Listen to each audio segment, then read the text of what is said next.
As Texans, we don't like people telling us what to do, especially some bureaucrat from Washington, D.C.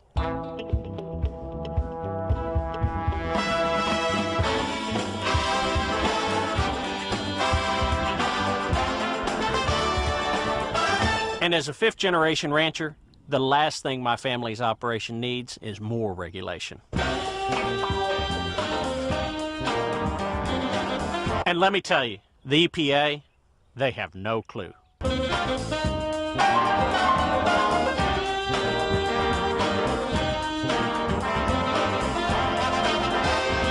Out here, we're good stewards of our land and resources. But Washington, they just waste.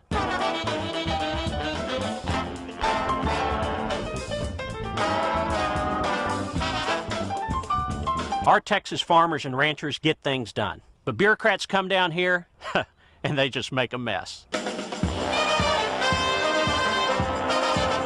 I'm Eric Opiela, and I'm running for Texas Agriculture Commissioner to stand up for Texas and send people like him back to Washington. Started. Please take your seat. It is indeed a pleasure for me to recognize candidate for Agricultural Commissioner, Eric Opiela. He's been a friend of mine for a long time. Many of us who are active in the Republican Party have known him. He is the former executive director of the Texas Republican Party and currently serves as a member of the State Republican Executive Committee. He was chairman of the Karnes County Republican Party for 4 years, and he represents Senate District 21 on the SREC. He's a member of the Republican National Lawyers Association, active in the Federalist Society. He served as redistricting counsel to the Texas Republican Congressional Delegation, both before the Texas Legislature and in federal litigation. He was chairman of the Eminent Domain Committee of the South Texans Property Rights Association and a real estate attorney who stood up for landowners by taking on overreaching federal government and intrusive state agencies. He has a working family ranch of over 2,000 acres, so he understands the rights of private property owners. He is an activist in the community, serving as president of the Karnes City Independent School District Education Foundation, as a member of the Knights of Columbus and St. Elizabeth's Mission, Bashing, Texas. Please welcome candidate for Agricultural Commissioner, Eric Opiela.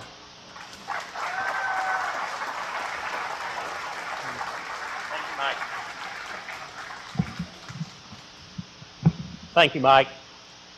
It is a deep pleasure to be here in Sun City, Georgetown, with this great group of conservatives here today. One thing that he failed to mention was that, unlike the other candidates who spoke today, I do have 2 children. I'm a little younger than they are. My daughter Natalie and my son, who you saw in the video, are really what motivates me every day to work hard to ensure a future for not only them, but also for all of our children in this state and in our nation. As I travel the state seeking to serve as your next Texas Agriculture Commissioner, people tell me they need someone from rural Texas and someone involved in production agriculture to represent them as Texas Agriculture Commissioner. And 5 generations of my family have worked the land in South Texas. My dad bought out his brothers and sisters for 100 acres that he was able to start out with his operation. And along with my brother and sister and him and my mother, we over the last 50 years have grown this operation to over 2,300 acres in Karnes and Live Oak counties. We have a mixed breed beef cattle operation, and we have learned through trials and tribulations that affect all producers across this state the challenges that are facing not only rural residents in this state, but urban residents as well, in the very important issues of private property rights and developing our water resources in this state. And that's what's motivated my professional career aside from our ranching operation as well. On the very important issue of private property rights, I have began my legal career clerking at the United States Court of Federal Claims, which decides regulatory takings claims. That's when the Endangered Species Act is enforced against landowners and destroys all effective use of their property. They have a place to go to try and seek compensation under the Fifth Amendment to the U.S. Constitution. And I've defended landowners in federal litigation, in the Klamath River Basin, where they are literally blowing up dams that provide irrigation water for farmers and ranchers because of the Fish and Wildlife Service's orders under the Endangered Species Act. I've also worked in the Texas legislature to protect private property rights as chair of the Eminent Domain Committee of South Texans Property Rights Association, and testifying on behalf of groups as varied as the National Association of Royalty Owners, and working together with the Farm Bureau and other organizations to defeat bad legislation at the state level that infringes on our private property rights. You right here in Williamson County know firsthand the challenges that our state is facing, not only with the Georgetown salamander and the Jollyville salamander, which was just listed as threatened, but all across our state, the Fish and Wildlife Service is threatening to list species as varied as a lizard out in West Texas, or in our area of the state, the Atwater prairie chicken. And I tell you, if the Fish and Wildlife Service would just let farmers and ranchers apply a free market approach to preserving endangered species, we'd have a lot more fried chicken, and we'd have a lot more Atwater prairie chickens in order to preserve their habitat.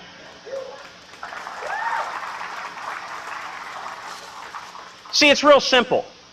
When you allow the free market to work and you don't impose onerous restrictions on landowners, the foundation of good stewardship, which is our private property rights in our state and our nation, comes alive to protect not only endangered species, but also the livelihoods of those who steward the land, like my family has since the 1800s, to protect those species and make a better way of life for everyone.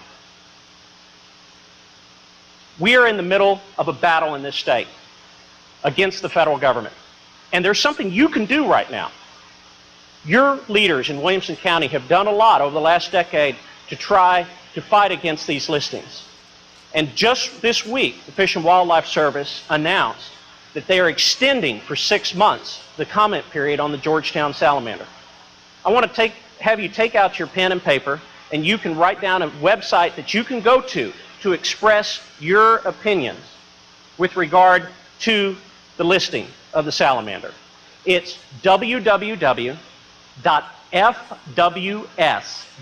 That's the Fish and Wildlife Service. www.fws.gov/southwest. SOUTHWEST. When you go there, you will find on the front page information about the listing and an opportunity to register public comment until mid-September to ensure that your voice here in Williamson County is heard. Add your voice to the voices of your elected leaders in this county, your county commissioners who have worked so hard to protect your property rights here in Williamson County, and many others, some of whom are in this room, to ensure that the billions and billions of dollars in economic opportunity in Williamson County is not lost as a result of this action by the Fish and Wildlife Service. There's a lot more that can be done. There's a lot that has been done, not only by your local leaders, but by my predecessors as Texas Agriculture Commissioner, to protect our private property rights. But we have to stand up at every turn and make sure that the experience that I have in fighting for private property rights at the federal, state, and local levels over the last decade is put to work in statewide leadership as your Agriculture Commissioner. Along with the issue of protecting your private property rights, the #1 issue facing our state that very few people are talking about, that impacts not only Texas agriculture, but also urban Texas as well, is the issue of developing our water resources in this state. On our own ranch, in 2 separate occasions, we've had wells go dry that provide critical water not only for our domestic use, but also for our livestock. We currently have 2 cities, one just up the road, who are having to truck water in to supply their rural water systems with everyday water to turn on the tap in their area.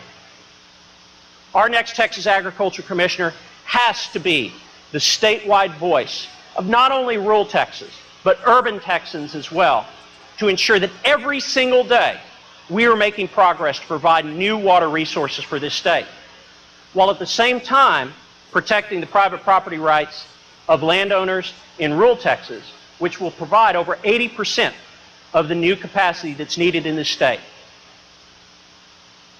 We have over 80% of our groundwater that's used for agriculture right now. We have to make sure that urban Texans and rural Texans work together to provide the water, not only to water the lawns in urban Texas, but also to survive in rural Texas.